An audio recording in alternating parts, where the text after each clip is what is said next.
Hi friends, ಎಲ್ಲರಿಗೂ ನಮಸ್ಕಾರ. Welcome to the UK home cook channel. ಇವತ್ತು ನಾವು ತುಂಬಾ ಟೇಸ್ಟಿಯಾಗಿರುವಂಥ ಬೆಂಡೆಕಾಯಿ ಹುಳಿ ಪಲ್ಯ ಮಾಡೋದನ್ನು ನೋಡೋಣ.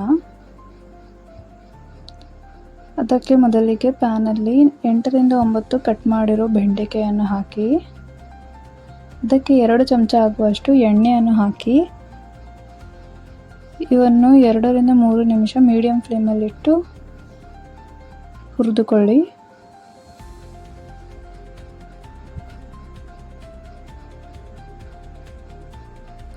ಚೆನ್ನಾಗಿ ಹುರಿದ ಮೇಲೆ ಇವನ್ನು ಸೈಡಲ್ಲಿ ತೆಗೆದಿಟ್ಟುಕೊಳ್ಳಿ.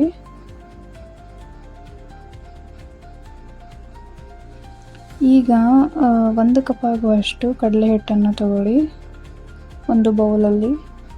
ಅದಕ್ಕೆ 1 ಗ್ಲಾಸ್ ಆಗುವಷ್ಟು ಸ್ವಲ್ಪ ನೀರು ಹಾಕಿ ಇದನ್ನು ಚೆನ್ನಾಗಿ ಮಿಕ್ಸ್ ಮಾಡಿಕೊಳ್ಳಿ.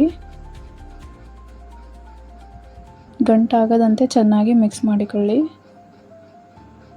ಈ ಥರ.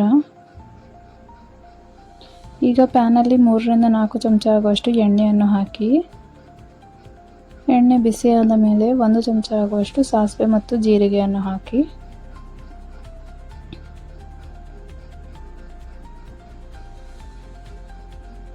ಸಾಸಿವೆ ಚಟಪಟ ಅಂದ ಮೇಲೆ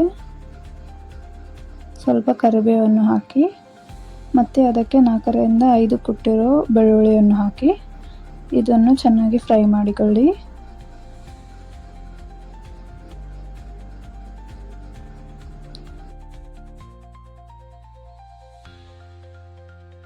ಬೆಳ್ಳುಳ್ಳಿ ಫ್ರೈ ಆದ ಮೇಲೆ 4 ರಿಂದ 5 ಕುಟ್ಟಿರೋ ಹಸಿಮೆಣಸಿಕೆಯನ್ನು ಹಾಕಿ,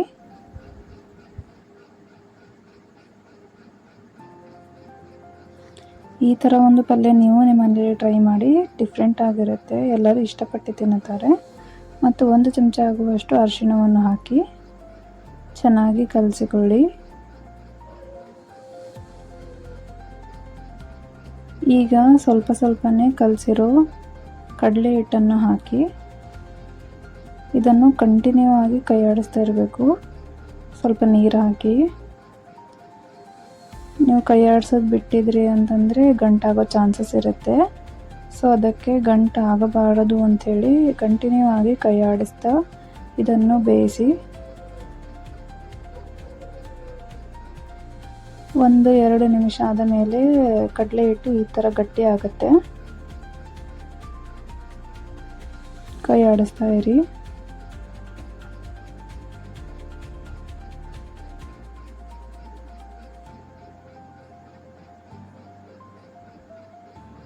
ಈ ಥರ ಗಟ್ಟಿ ಆಗುತ್ತೆ ನೋಡಿ, ಸ್ವಲ್ಪನೂ ಗಂಟ ಇಲ್ಲ. ಇದಕ್ಕೆ ರುಚಿಗೆ ತಕ್ಕಷ್ಟು ಉಪ್ಪನ್ನು ಹಾಕಿ ಚೆನ್ನಾಗಿ ಕಲಸಿಕೊಳ್ಳಿ.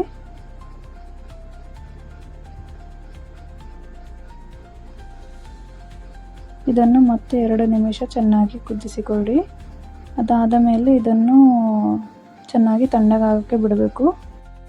ಕಡಲೆ ಹಿಟ್ಟು ಕಂಪ್ಲೀಟಾಗಿ ಆರಿದ ಮೇಲೆ ಇದಕ್ಕೆ ಈಗ ಗ್ಯಾಸ್ ಆನ್ ಮಾಡೋದು ಬೇಕಾಗೋದಿಲ್ಲ. 1 ಗ್ಲಾಸ್ ಆಗುವಷ್ಟು ಮೊಸರಿಂದ ಮಜ್ಜಿಗೆಯನ್ನು ಮಾಡಿಕೊಂಡು ಇದರೊಳಗೆ ಹಾಕಿ ಚೆನ್ನಾಗಿ ಮಿಕ್ಸ್ ಮಾಡಿಕೊಳ್ಳಿ. ಹುರಿದಿರೋ ಬೆಂಡೆಕಾಯನ್ನು ಹಾಕಿ ಅದನ್ನು ಚೆನ್ನಾಗಿ ಮಿಕ್ಸ್ ಮಾಡಿಕೊಳ್ಳಿ. ಸ್ವಲ್ಪ ಕೊತ್ತಂಬರಿಯನ್ನು ಹಾಕಿ ಚೆನ್ನಾಗಿ ಮಿಕ್ಸ್ ಮಾಡಿ. ನಿಮಗೆ ಇನ್ನೂ ತೆಳು ಬೇಕಂದರೆ ನೀವು ಇನ್ನಷ್ಟು ಮಜ್ಜಿಗೆಯನ್ನು ಹಾಕಬಹುದು. ನೋಡಿ ಫ್ರೆಂಡ್ಸ್, ಎಷ್ಟು ಚೆನ್ನಾಗಿ ಬಂದಿದೆ ಅಂತ.